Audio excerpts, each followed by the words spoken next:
Champions লিগের সেমিফাইনালের দ্বিতীয় লিগে আজ বুধবার রিয়াল মাদ্রিদের মুখোমুখি হচ্ছে বায়ার্ন মিউনিখ।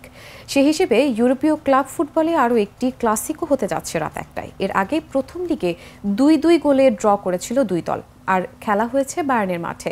এই মাঠে আক্রমণাত্মক বায়ার্নকে ঠান্ডা মাথায় দারুণ রক্ষণে আটকে রেখেছিল রিয়াল।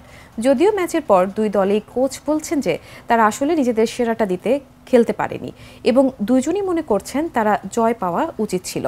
আজ রিয়ালের মাঠ সান্তিয়াগো বার্নাব্যুতে খেলতে হবে বায়ার্নকে।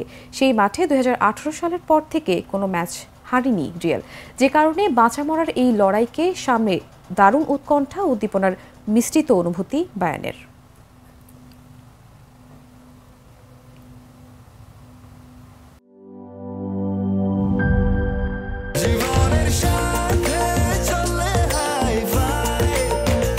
স্বাস্থ্যকর অল টাইম ফ্যামিলি কেক, সব সময় অল টাইম হেলদি লাইফ।